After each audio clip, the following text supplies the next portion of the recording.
you have this far out perspective and data driven perspective at that, that sugar is not really addictive. Is this what we're going to talk about today? I mean, I just think it's really wonderful and fascinating.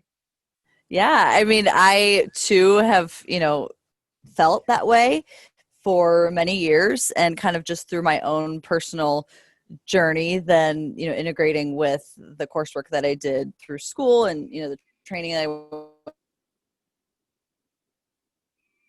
become a dietitian. I kind of almost fell into, I guess you could say, really the research behind intuitive eating and the whole non-diet approach.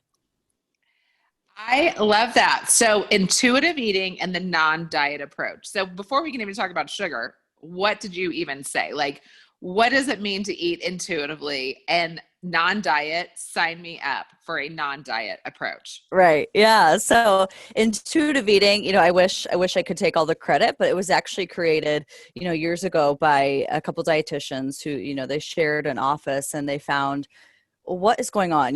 We're telling our clients, we're prescribing them all these different diets, telling them what to eat, when to eat, right? Everything that we've learned in school, but it's not working, right? And so they, fast forward, there's now over 100 research studies that show the benefits and the efficacy of intuitive eating, but it's essentially a self-care model of eating, right? Where we're not focusing on diet and the scale, but it's really about removing the rigidity around food, making peace with food to really truly believing, but also, being able to make decisions around food based on the physicality of it and not so much emotionally driven.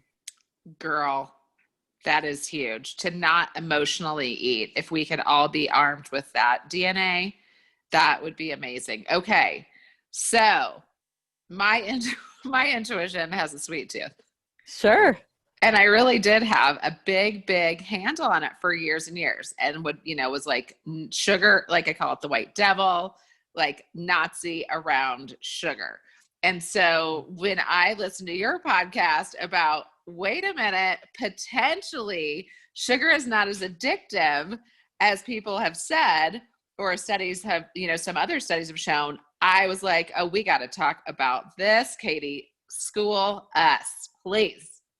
Yeah. So I almost compare, we can use what we're talking about specifically to sugar, but we could really insert it with any food, and so I kind of compare the way we eat or how many women, not just women, but men as well, relate to eating as almost like this pendulum, right? So if you can imagine a pendulum in your head, if we are restricting or putting some sort of limits around food in one area, right? We're kind of on this side of the pendulum. We can only live in that restriction. We can only live in that deprivation for so long, right? And what happens when you pull one pendulum? What's going to happen at one point?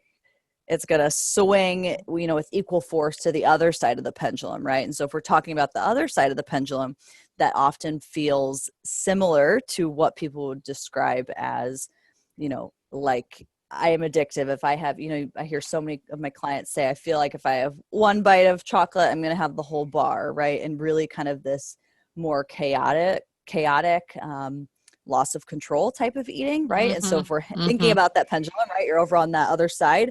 What happens eventually, right? When we overeat, when we feel that stress around food, it doesn't feel good. Like nobody eats a, sleeve of Oreos or, a bunch of candy or whatever it is and feels good, right? And so that often leads to that feeling of guilt and shame and all these other blah feelings around food and our body, which then we feel that need to go back to the other side of the pendulum, right? And the cycle continues. And I'm sure anybody listening to this, there's so many people who can relate to that feeling, both short term, but also long term as well. Yeah. Yeah. I mean, I think that we all put so much pressure on ourselves. Um, Hmm. Whether that's the pressure of, I'm just going to do what I want to do, regardless of if that includes, Burger King and the sleeve of Oreos, or if it's like, I am not doing any wheat, no sugar, no, no grains, like, and all of that. And some people need to do that for their health. So obviously totally recognizing that people have allergies and different things that preclude them from engaging in that. So yeah, that makes perfect sense. So, and as you said in your podcast, you're like, I'm not saying for everyone to go out and like, you know, just eat sugar. Like that was not what you were saying. Really what we're looking at is sugar as addictive? And by sugar, are we talking about the cane? What are we talking about? I mean, I think it's individual, right? Because I would challenge anybody listening to go to their own experiences, right? And those moments where they've told themselves that sugar is addictive, was it because it was there and you felt like you had to eat it? Well, what was happening prior to that event that is making you feel like it's addictive? Very interesting. So are you saying that it's really more like, maybe emotionally or psychologically driven than like a prompting that your body is giving you? Yeah, I mean, like I said, it could be a variety of things. In the research that a lot of media and things will pull to is they'll say, well, it lights up different parts of the brain that are similar to, drug addicts, right? As far as like the dopamine hit, and Yeah. what a lot of what the research or what we see in media does not point out is, number one, a lot of those research studies are based in rats, right? And yes, there's comparisons, animals to humans, but at the end of the day, we're humans. We're complex. We have a very complex brain. Our body functions differently than a rat. And what they don't point out in those studies is the restriction that occurred in those mice before they were given, I think it was sugar water and a lot of the research that they use for their experiments, right? And so it looks like, yes, those different areas light up, but they were restricted, right? And so if we were, take those same rats or take, there's been research now in humans where we give them access to food. My favorite example, I always share this study of, there were a bunch of college kids and they said, okay, and again, you could use this with sugar, but we're going to use pizza in this example of they told college kids, you can have as much pizza as you want. We're going to give it to you for free for dinner every night for like the next 3 months. Well, of course, at first kids are like, absolutely. I can't wait. Oh my gosh, that sounds so amazing. Pizza every day. I'm so excited. And what do you think happened by the end of the week? Nobody wanted pizza. Everybody was sick of pizza. I don't even want to look at pizza. And so what that is that's habituation. And, you can think of the first time you said, I love you to your husband. What was that? What did that feel like? God, it's been so long. He accidentally said, I love you to me. And I was so happy. I was like, yeah. Did you mean that? It's like, it's euphoric. It's exciting. It's got, this allure, but, comparing us to relationships, the more we say, it's not that it doesn't mean any less, right? It's still meaning for that same, energy that comes with it. And so we can look at food the same way.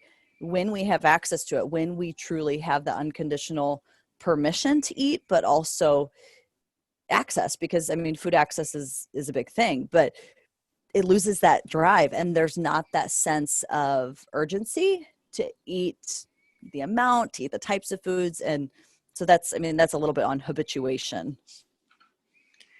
Wow. This is really eye-opening. So you're a dietitian. So, and you're helping people to eat intuitively. So what do you tell them about sugar? What's the sugar challenge? Yeah. Okay. So, yes. So I have a free 5-day sugar challenge that I, offer people as just that, a challenge. And many people see that and they go, oh, it's like what a lot of things are on the internet. It's let's not eat sugar for 5 days. And it's really the opposite. It's like that pizza study, let's give yourself permission to eat something sweet every day for 5 days and see what happens. Right. And many people, I work with many clients who find that simply by, let's use ice cream, for example. I had one client recently who we said, okay, we're going to keep ice cream in the house, right? We're going to keep it there. And just even the sense of having that ice cream in the house made her feel more relaxed, made her feel more calm. And she didn't have it because she could. if that makes Isn't sense. that so interesting? Because I am doing a little gut healing stuff, and I got the list. I mean, and I know, like, mentally, like, if someone tells me, and I'm so like this, just like everybody else, if you tell me I can't have something, of course I want it. Yeah. And the whole notion of like, you can't have all these things versus like, here's all the things you can have. And so it Mhm. does this other sort of, mental piece. It's like that deprivation, like, I can't have it. I haven't been like really enjoying my coffee as much as normal. And so I'm like, maybe I'll just have one cup. And I really like that one cup, but beyond that, I really don't like it. But I would sit there, I mean, and I wouldn't go as far as I used to, but I would like drink coffee like all day. It was like a Mhm. meal replacement because, Sure. for various reasons. And so, and I like over the weekend, I was like, I'm not really like into coffee. And, I had like a little bit, but I wasn't, craving it. And so I said something about, oh, can I put cream in my coffee? And she's like, well, for you know, the first whatever 60 days or whatever the story was, there's no coffee on the full gaps. Well, I was like, well, I mean, I haven't even wanted it. But then it was like, you tell me I Mhm. can't have it. And I felt like, well, I'm, this sucks or whatever the story is. And I did have coffee today because I don't think that that's really like my problem. And so I'm also making it my own. And I feel like I have Mhm. enough of a governor. So how do we, I guess, negotiate the whole sugar thing? Because I mean, on the cover of Time magazine a few years ago, it was like sugar is more addictive than heroin. Mhm. Or, sugar causes inflammation, which, sugar causes all these other things. So, and sugar is in like so much processed food. So how do we negotiate all of that information? Yeah, I mean, that is the media. The media loves to, I mean, the diet industry is oh my gosh, a $70 billion industry. And they will often use scare tactics like that, right? Drawing on, can you hear me okay? Yeah. Okay, you're frozen on my end, so I didn't Oh, know I if you am. can hear me on my end. No, it's okay. Yeah. Um, so they'll often draw, like we said, they'll pull out pieces of different research studies or different pieces of the science and not explain the full picture, right? And so we as consumers, when we read those things, right, we are feared into this. And ultimately what, the society does is it leads us to question our own judgment around food. It leads us to question how our body truly feels. And it leads to a lot of stress around eating, around nutrition, around making decisions around our health. And, what I find with a lot of the clients that I work with is, the stress ultimately seems to be doing a lot more damage, causing a lot more inflammation and wrecking havoc, on their metabolism more so than, if they were just to allow themselves to eat a cookie every once in a while. Yes. And I have heard that from so many professionals that, you can be doing everything right and stress is what's going to kill you. So Mhm. I love this. I think this is super enlightening. It is totally counterintuitive than anything I've ever thought. Or as I became more aware of health and what different things do to your body. So I really appreciate your perspective and us being able to share this to open people's minds to maybe a new way to think about things, whether that's sugar or anything else. I think Mhm. it's just a really powerful way to think about stuff and really go, okay, how does this feel in my body? I mean, for me, I like if I do too much of processed sugar, so maybe something outside of coconut sugar, and I react that way too. Mhm. Like the same way that I do with like a cane sugar, but the other sugars I'm pretty well fine with. But I do notice like, oh, my joints hurt or whatever. That is a personal thing, and I need to pay attention to that. Mhm. That does not necessarily mean that it's true for you or my neighbor. Sure. Yeah. Everybody, and, if we're talking inflammation, you know, a lot of different foods can cause inflammation. And I think for the media, it's very easy for food companies to, market on that sugar, right? And that Yeah. specific piece. But the truth is that, I mean, a bell pepper could be inflammatory to you, and it might not be inflammatory to me. And so that's really the issue with this: eat this, not that, you should do this, you should do that, and all these different rules that come around food, because it really is so individual to not just your genetics, you as a human, but also your experiences around food. Katie Hake, I love this. Thank you so much. This is so great. This is truly enlightening. And as we move from detox into restoration, I think this is just such truly a great, like, this is great food for thought. And I love it so much. So thank you for sharing this. This is so wonderful. Thanks for having me. I mean, one last thing I do want to add for people, I'm just, like, for example, the 5-day sugar challenge. Oh, just go eat chocolate every day. I mean, that may be a big step for somebody. And so if somebody is listening and they're feeling, there's just no way that I could do something like that, and they really don't have that trust with their body, or that just feels like too big of a step, is I would challenge somebody to just lean into those feelings a little bit and really, just come from a place of curiosity, not judgment, and recognize that the longer that you have restricted around a certain food or types of foods, or, whatever the rule is, the longer that's going to take. Right. And that doesn't just happen overnight or over 5 nights. Right. It's one thing to bring awareness to it, but to process it and to understand how it fits to you is a whole nother game. And yeah, it's way bigger than just like the act of grabbing something and putting it in your mouth. There's like so much energy and emotion around food. And Yeah. so I really love that you're bringing this to light, because it's far deeper than just like going to the store, picking something up off the shelf, and even like looking at how we make choices of what's in our cabinet and what's in our refrigerator. We want to eat based upon a feeling that we are having, like, oh, I'm not in the mood for that, or I don't feel Yeah. like eating that. So I just think this is like such great information.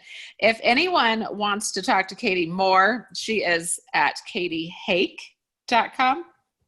Yes, that's our website, katiehake.com.